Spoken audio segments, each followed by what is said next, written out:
Oh my. It's a real pleasure for me to be here tonight to talk to my fellow islanders and to those of you from away. As you no doubt know, you're from away unless at least your grandparents were born here. So I qualify as an islander still. But also to be able to thank publicly Vivian Beer and Rory and the whole research group who put together such a great program, and which allows me to refresh wonderful memories of growing up here, and even more thankful that I can remember them. Not all of our loved ones can. Tonight I'm going to recall with you briefly, I promise, the road we've trod over the last century in our dealings with dementia, even recalling it was once a word almost as taboo as cancer used to be. And it remains so for many families. When I grew up, old people who lost their minds were referred to politely as, oh, absent-minded, forgetful, or just getting old. And they went then into the old folks' home, if they didn't have families, or to the back bedroom of the farmhouse to be cared for at home. They were the lucky ones. Somehow the idea was that this was just what happened. It didn't seem to occur to people that there were an awful lot of people to whom this did not happen. And so what was the difference? So these signs and symptoms, memory loss, getting lost, personality changes, particularly personality changes, were for a long time just a fact of late life. But in the 1970s, that began to change, and that's where my story began. First, more doctors, particularly those who were involved with studies of the brain, neurologists and psychiatrists primarily, but also neuropsychologists and neuroscientists, became aware of new research that revealed that there were specific changes in specific parts of the brain in those people who had died with Alzheimer's disease.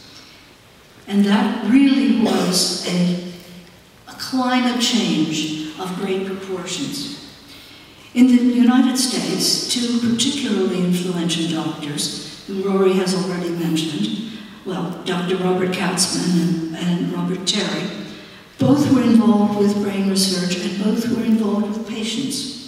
And they recognized the importance of these findings and wrote a very provocative letter to an important neurology journal, calling attention to the fact that there were increasing numbers of people who were demented and to the need for more research, but especially noting that as life expectancy was increasing so rapidly in the 1900s, for a long time, it was called the graying of America in the popular press.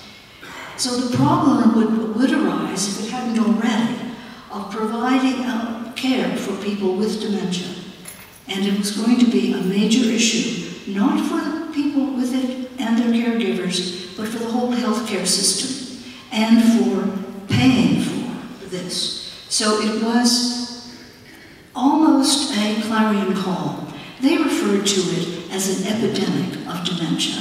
Now, they were not using the term epidemic in the sense of an infectious disease, and we know about those. I mean, all of us hear about the great flu epidemics of 1918 and so on and so forth. But this was an epidemic which was even worse because the people lived on, quite often for many years, and so the results of the epidemic didn't go away.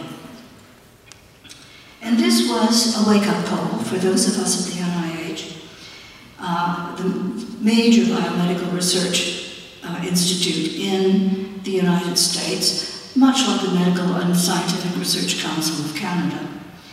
And it had to be answered.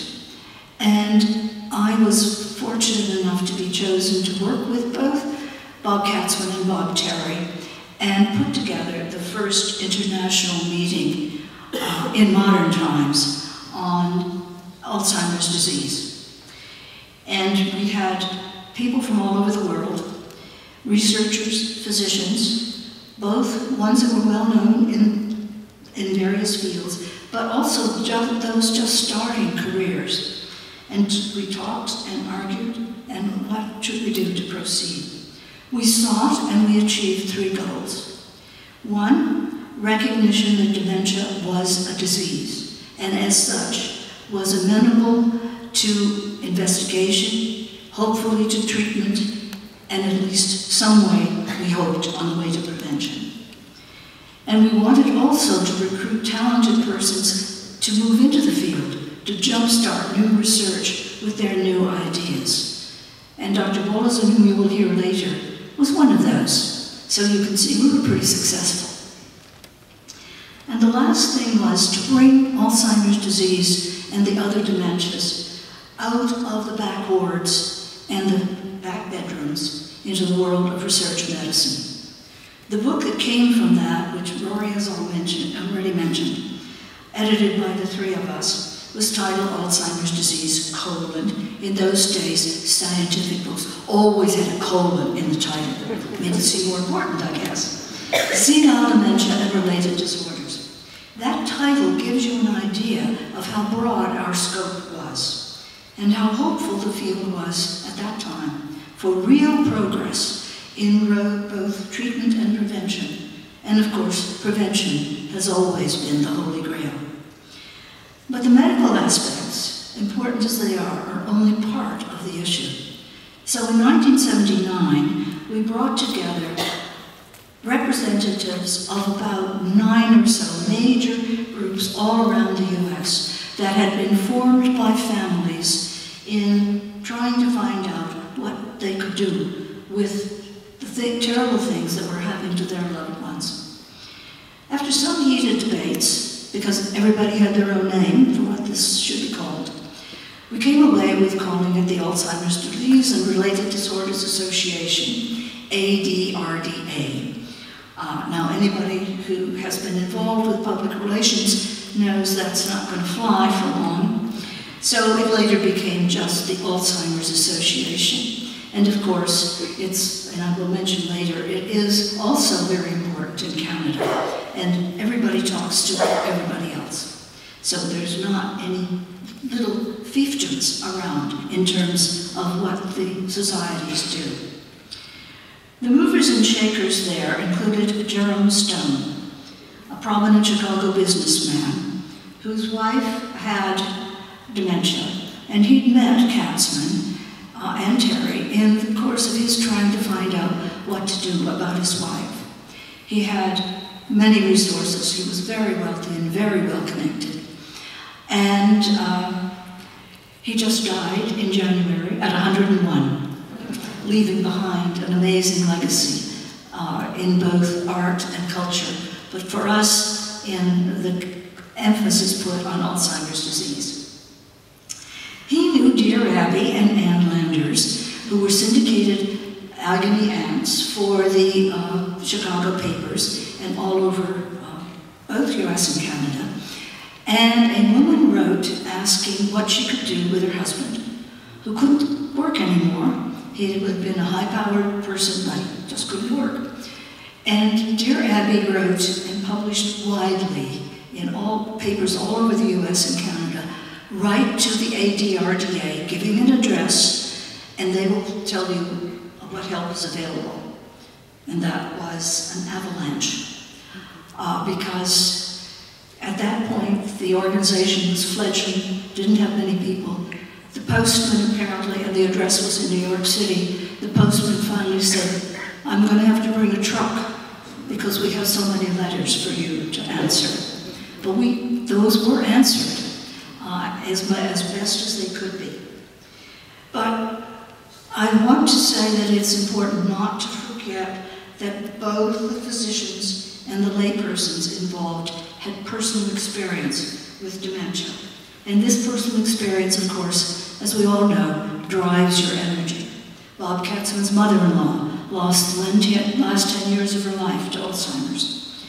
And my own mother later came down with dementia, and several members of her family were also afflicted.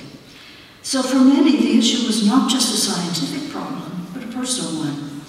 This coalition of the medical researchers and the families has been extraordinarily effective in influencing politicians and governments to provide funding research into all of the issues involved, not just research into the basic biology of the brain, with which I have been most involved in the past, searches for the root cause, clinical trials of things that looked promising, and sadly many of them didn't pan out the way we had hoped. AD International was really involved in all of this. And just another little aside, the woman particularly involved, in addition to Jerry Stone, was Princess Ali Khan. Her mother was Rita Hayworth, the famous actress, and she had Alzheimer's disease. I want to conclude with a personal anecdote that I hope will resonate with many of you here. My mother was Flora Murray Livingston. She became ill. She was living in Ontario at the time, and it was unclear what was the problem. She had some Parkinson's symptoms, she had a lot of agitation, and she did have cognitive problems. But in the course of trying to figure out what the diagnosis was, we were at the University of Western Ontario Hospital in London, Ontario. And after a lot of questions, which she had trouble answering, the only one she really was good at was when they asked her about Pierre Trudeau, who was not her favorite politician. And she made it clear that he was not. But then the next step was to have an EEG. Now, my mother had been a nurse, so she did know what an EEG was, but I think she wasn't uncertain. So she asked me, "Catherine, what should I do?" And I started to answer, the usual thing, "Well, Mother, whatever you think you should." She got ahead of me. That was not the first time. She said, "I don't think it'll help me, but it might help others who have problems too." Okay, I'll do it. At this time, as I said, we've had moments of real hope. Clinical trials of drugs that looked so promising and then didn't work out. Ups and downs in research funding due to the whims of politicians. But we, and I mean all of us, are always positive that the good news will come sometime. Soon, we hope, but come it will. We can do no less, for we owe it to them, our dear lost ones, and I know you will stay the course with me.